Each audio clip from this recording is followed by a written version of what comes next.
ओम श्री शिवाय नमस्तुभ्यम। प्रत्येक महीने की कृष्ण पक्ष और शुक्ल पक्ष की त्रयोदशी तिथि को प्रदोष व्रत किया जाता है। इस दिन भगवान शिव और माता पार्वती की पूजा करने से मनोवांछित फलों की प्राप्ति होती है। पुराणों के अनुसार त्रयोदशी की रात के पहले प्रहर में जो व्यक्ति किसी भेंट के साथ शिव प्रतिमा के दर्शन करता है, उसकी समस्त समस्याओं का हल निकलता है। हर माह में आने वाली प्रदोष व्रत का नाम सप्ताह के दिन के हिसाब से ही रखा जाता है। जैसे कि अगर प्रदोष सोमवार को हो तो उसे सोम प्रदोष कहा जाएगा। मंगलवार को भोम प्रदोष के नाम से जाना जाएगा।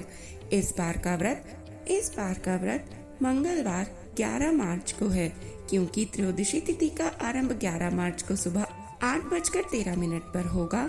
वहीं समापन 12 मार्च को सुबह 9:11 पर होगा। ऐसे में प्रदोष काल त्रयोदशी में 11 मार्च को ही आएगा।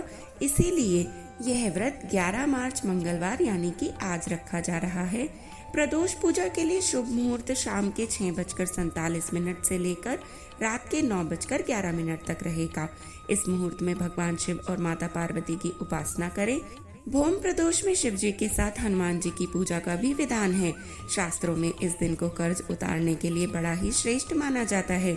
इस दिन मंगल से संबंधित चीजें गुड़, मसूर की दाल, लाल वस्त्र, तांबा आदि का दान करने से 100 गोदान के समान फल मिलता है।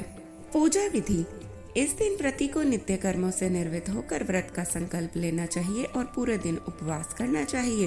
पूरे दिन उपवास के बाद शाम के प्रथम प्रहर में फिर से स्नान करके सफेद वस्त्र धारण करने चाहिए और ईशान कोण में प्रदोष व्रत की पूजा के लिए स्थान का चुनाव करना चाहिए।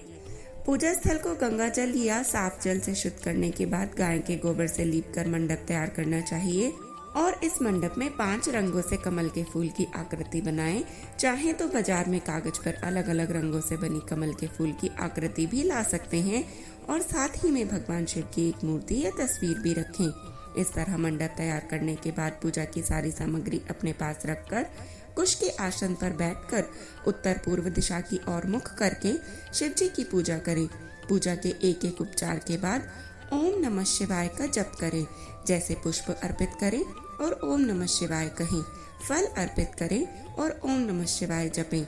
शिव जी की पूजा के बाद हनुमान जी की पूजा भी अवश्य करनी चाहिए और उन्हें सिंदूर चढ़ाना चाहिए, क्योंकि यह भोम प्रदोष व्रत है और भोम प्रदोष में हनुमान जी की भी पूजा की जाती है। माना जाता है कि भोम प्रदोष व्रत के करने से जल्द ही कर्ज से छुटकारा मिलता है। यह व्रत कर्ज से मुक्ति पाने के लिए अति श्रेष्ठ माना जाता है। आइए अब श्रवण कर लेते हैं भोम प्रदोष व्रत कथा। पहले हम भोम प्रदोष व्रत कथा का श्रवण करेंगे।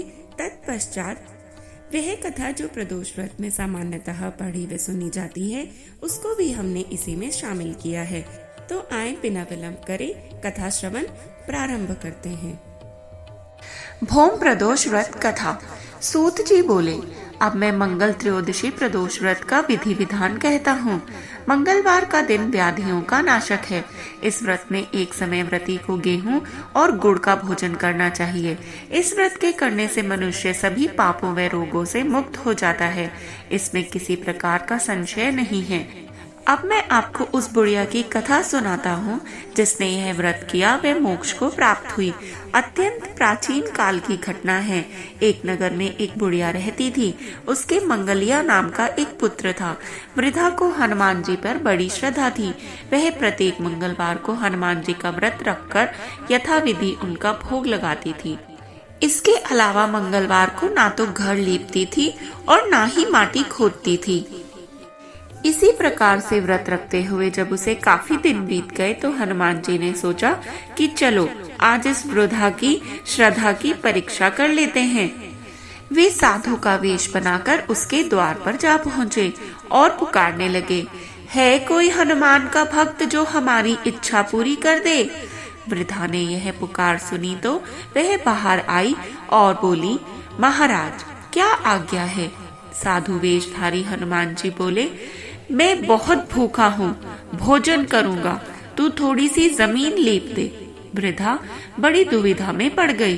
अंत में हाथ जोड़कर प्रार्थना की, हे महाराज, लेपने और मिट्टी खोदने के अतिरिक्त जो काम आप कहें वह मैं करने को तैयार हूँ।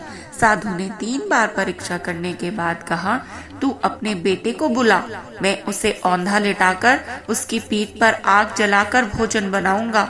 जब वृद्धा ने यह सुना तो उसके पैरों के तले की धरती खिसक गई, मगर वह वचन हार चुकी थी।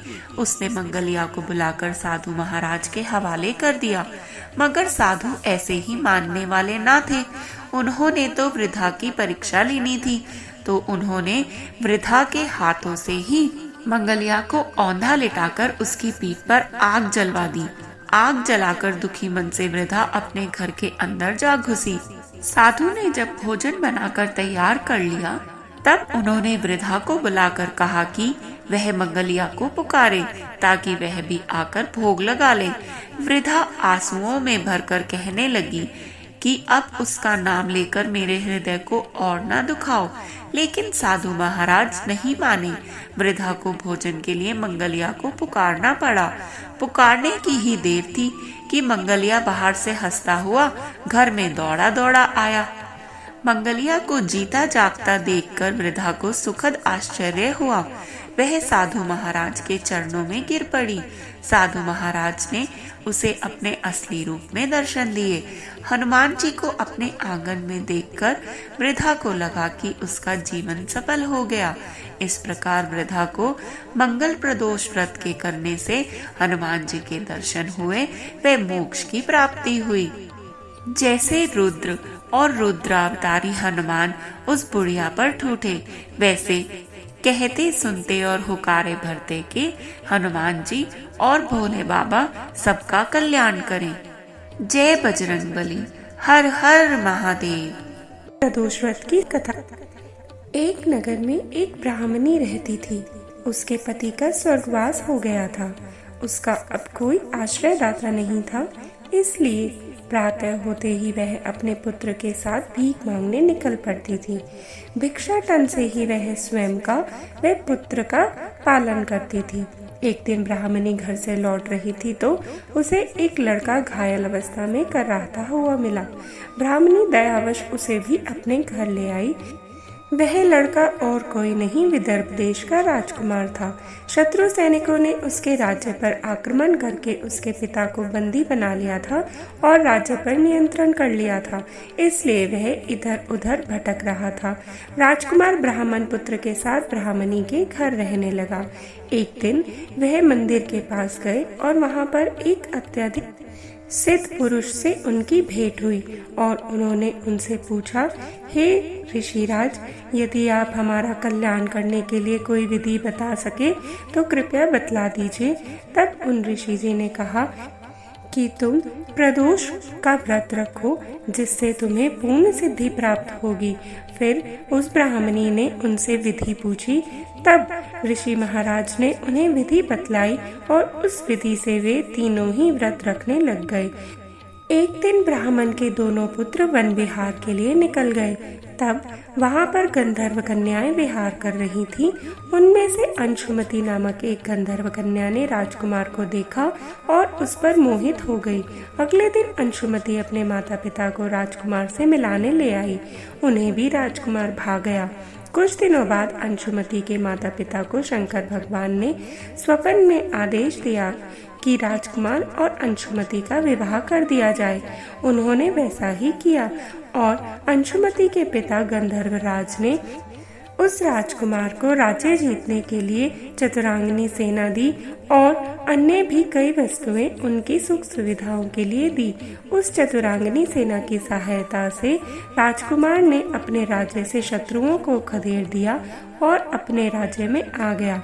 ब्राह्मणी प्रदोष व्रत करती थी।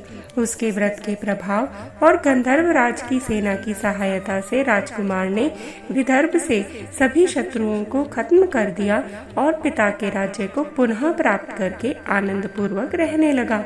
राजकुमार ने ब्राह्मण पुत्र को अपना प्रधानमंत्री बना लिया। इस प्रकार ब्राह्मणी के प्रदोष व्रत के महात्म्य से राजकुमार और ब्राह्मण पुत्र के दिन फिर गए। हे शंकर भगवान, जैसे उस ब्राह्मणी, राजकुमार और ब्राह्मणी पुत्र के दिन फेरे, वैसे ही अपने अन्य सभी भक्तों के दिन भी फेरे। हर हर महादेव। कथा सुनने से पूर्व कृपया हमारे चैनल को सब्सक्राइब कर दीजिए। साधारण सा प्रस्तुतिकरण पसंद आ रहा हो तो कृपया लाइक व शेयर अवश्य कीजिए और कमेंट में ज़रूर से ज़रूर लिखें हर हर